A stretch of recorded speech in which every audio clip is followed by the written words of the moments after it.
Hello friend, welcome back to objective point. दोस्तों, आज हम एएलपी और टेक्नीशियन के जो ऑफिशियल आंसर की हैं उसके साइंस के महत्वपूर्ण क्वेश्चन पढ़ेंगे सेट के हिसाब से, सेट 1 के हिसाब से। ठीक है, तो चलिए शुरू करते हैं। ये 10/8/2018 का है, 10 AM से 11 AM तक जो पेपर हुआ था। ठीक है, एएलपी टेक्नीशियन का क्वेश्चन नंबर 1 है, जब किसी संकुचित स्लिंग को छोड़ा जाता है तो स्थिति ऊर्जा को किस ऊर्जा में परिवर्तित होता है। ठीक, तो इसका राइट आंसर क्या होगा? स्लिंग की जगह, जैसे स्प्रिंग जो होता है वो उसे स्लिंग भी कहते हैं, तो ये क्या हो जाएगा? राइट आंसर क्या हो जाएगा? ऑप्शन नंबर 4 यहाँ पे टिक है। ठीक है, गतिज ऊर्जा में बदलता है। या जब किसी धनुष को खींचकर उसके रस्सी को छोड़ा जाता है या किसी स्प्रिंग को खींच के छोड़ा जाता है तो क्या होता है, उसमें जो स्थिति ऊर्जा होती है वो गतिज ऊर्जा में क्या होती है? बदल जाती है। अगला क्वेश्चन है, रासायनिक गुणों में से मेंडलीफ ने कौन से तत्वों द्वारा बनाए गए यौगिकों पर ध्यान केंद्रित किया? तो मेंडलीफ ने जो रासायनिक गुण बनाए थे पीरियोडिक टेबल में, उनमें सबसे अधिक किस पे ध्यान केंद्रित किया था? हाइड्रोजन और ऑक्सीजन पे। ठीक है, राइट आंसर ऑप्शन नंबर 1 है, जो कि आयोग द्वारा सही माना गया। ठीक है, TCS के द्वारा। नेक्स्ट है, जब प्रकाश की एक किरण एक सघन माध्यम से विरल माध्यम में गति करती है तो यह किस दिशा में मुड़ती है? जब ये सघन माध्यम से, ठीक है, मान लीजिए ये सघन है और ये विरल है, तो ये क्या करती है? जब गति करती है तो अविलंब से दूर हटती है। कैसे? अविलंब से दूर हटती है, और विरल में जा रही है तो गति क्या होगी? तेज हो जाएगी। तो राइट आंसर क्या होगा? गति बढ़ जाएगी और अविलंब से दूर हटेगी। और यही अगर विरल से सघन में आती तो अविलंब की ओर झुकता और गति क्या होती? घट जाती। अगला है, निम्नलिखित में से कौन सी धातु को चाकू से काटा जा सकता है? तो सोडियम, लोहा, एल्युमिनियम, तांबा। तो सोडियम जो है, सोडियम धातु को ये क्या किया जाता है? चाकू से आसानी से काटा जा सकता है। और सोडियम काफ़ी रिएक्टेंट है जो जल से बहुत तेज क्रिया करता है, इसलिए किसमें इसे रखा जाता है? मिट्टी के तेल में। ठीक है, सोडियम, पोटेशियम को भी चाकू से काटा जा सकता है। ठीक है, अगला क्वेश्चन है, हीलियम को छोड़कर सभी नोबल गैसों में बाहरी सेल में कितने इलेक्ट्रॉन होते हैं? तो बाहरी सेल जो नोबल गैस की होती है वो क्या होती है? पूर्ण होती है। हीलियम में केवल 2 होता है, बाकी में सबके बाहरी सेल में 8 होते हैं। ठीक है, हीलियम, नियान, आर्गन, क्रिप्टॉन, जेनान, रेडान, इनमें बाहरी कोश में कितने इलेक्ट्रॉन होते हैं? 8 इलेक्ट्रॉन होते हैं। अगला क्वेश्चन है, व्यवस्थित वस्तुओं की वो प्रवृत्ति जो उसे स्थिर या समान गति से गतिमान रहने के लिए प्रवृत्त करता है या कहलाता है? तो ये क्या कहलाता है? इनर्शिया, यानी जड़त्व। और ये जो है न्यूटन के गति का पहला नियम है। ठीक है, न्यूटन का पहला नियम, उसे जड़त्व का नियम भी कहते हैं। ठीक है, अगला क्वेश्चन है, खाद्य पदार्थों का ऑक्सीकरण होने से रोकने के लिए निम्न में से किस गैस का उपयोग किया जाता है? तो इसमें किसका उपयोग किया जाता है? नाइट्रोजन का। ठीक है, क्योंकि ये कम रिएक्टेंट भी है। ठीक है, अगला क्वेश्चन है, निम्न में से कौन सा एक परजीवी के रूप में पौधे से पोषण प्राप्त करता है? ठीक है, मलेरिया का परजीवी जू, ब्रायोफाइलम, कस्क्यूटा। तो राइट आंसर क्या हो जाएगा? कस्क्यूटा। ठीक है, अगला प्रश्न है, ओम के नियम के अनुसार यदि करंट I बढ़ता है और संभावित अंतर यानी जो विभवांतर है वो स्थिर रहता है तो प्रतिरोध क्या होगा? कम होगा। ठीक है, प्रतिरोध क्या होगा? कम होगा। V = क्या होता है? IR। ठीक, I बढ़ रहा है। ठीक, तो अगर I को हम लिखें I = V/R लिख सकते हैं, तो ये I जो है प्रतिरोध के इन्वर्सली प्रोपोर्शनल हो जा रहा है, तो I बढ़ेगा तो प्रतिरोध क्या होगा? घटेगा। ठीक, ऑप्शन नंबर B। अगला प्रश्न है, बहुविखंडन द्वारा उत्पन्न होता है प्लाज्मोडियम, राइजोपस, खमीर, प्लेनेरिया। तो प्लाज्मोडियम जो है वो कैसे होता है? बहुविखंडन द्वारा इसका फ्यूजन होता है। ठीक है, ध्यान रखना है, इंपॉर्टेंट क्वेश्चन है बायोलॉजी का। ये अभी जो ग्रुप D का एग्जाम हुआ है उसमें भी ये क्वेश्चन पूछे गए हैं। अगला प्रश्न है, प्रोपेन का आणविक सूत्र है। तो जो प्रोपेन है, जैसे एल्केन श्रेणी, 3 श्रेणी होते हैं, एल्केन, एल्कीन, एल्काइन। तो एल्केन का होता है CnH2n+2, ठीक।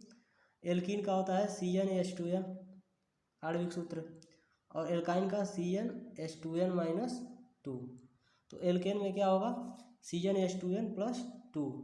मेथ, एथ, प्रोप, ब्यूट, ठीक है। अगर एक रहेगा कार्बन का जो संख्या एक रहेगा तो उसे मेथ कहेंगे, और अगर कार्बन की संख्या 2 रहेगी तो एथ कहेंगे, 3 रहेगा तो प्रोप कहेंगे, 4 रहेगा ब्यूटेन कहेंगे, ब्यूट, 5 कहेंगे रहेगा तो पेंट। इसी प्रकार 6 को हेक्स, 7 को हेप्ट, 8 को आक्ट, 9 को ऑक्ट, नैनो, एंड आपका 10 को डेका, ठीक है। तो इसी प्रकार से इसको हम क्या लिख सकते हैं, प्रोपेन को CnH2n+2। तो 3 को सी के बराबर जगह 3 रखेंगे और CnH2n+2 यानी 3, और यहाँ आया 3 दूनी 6 और 2 8, यानी C3H8 इसका राइट आंसर हो जाएगा। अगला क्वेश्चन है, निम्न में कौन सा फूल के केंद्र में मौजूद होता है। तो फूल के केंद्र में क्या होता है, अंडक होता है। कार्बल जो होता है फूल के केंद्र में होता है। बाह्यदल तो झड़ जाते हैं, ठीक है, पंखुड़ियाँ भी झड़ जाती हैं फल बनते बनते। पुंकेसर जो होता है, ये जो फूल का पुरुष का जो जननांग होता है वो पुंकेसर होता है, ठीक है।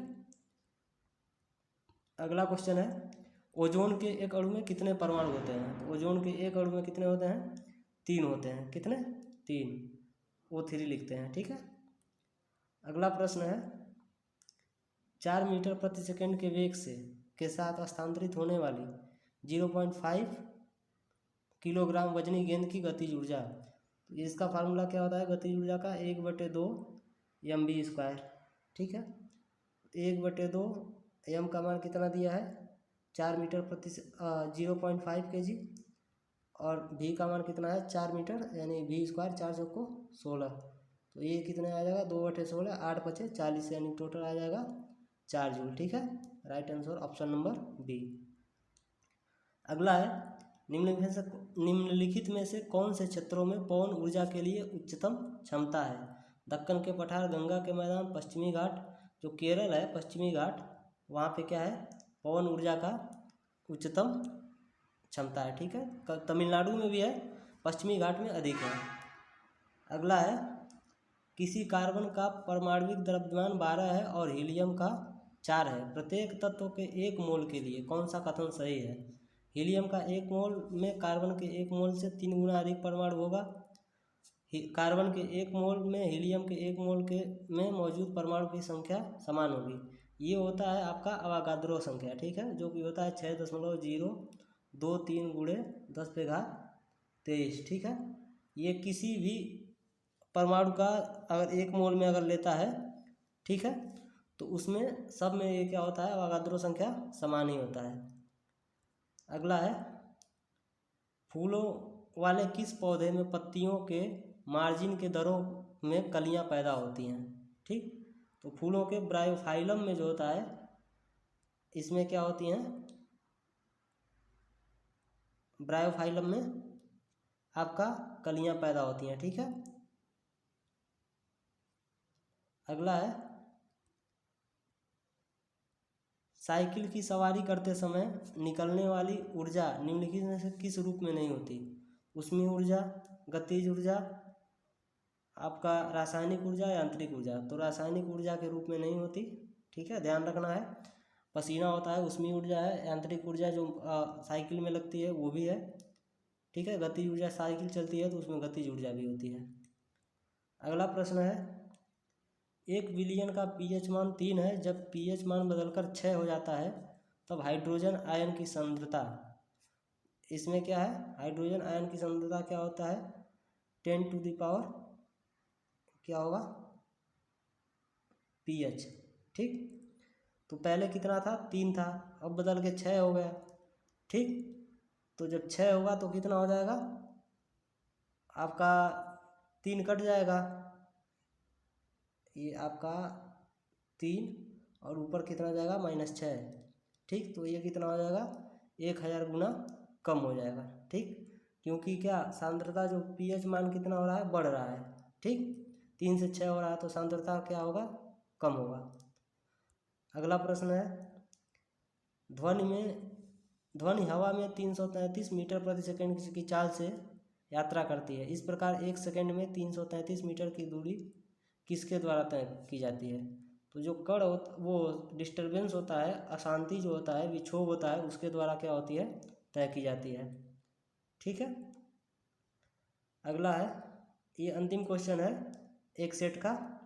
उम्मीद करता हूँ दोस्तों आप लोगों को वीडियो पसंद आया होगा। मिलते हैं नेक्स्ट अगले ऑफिशियल आंसर की के साइंस के महत्वपूर्ण क्वेश्चन के साथ। तब तक के लिए जय हिंद।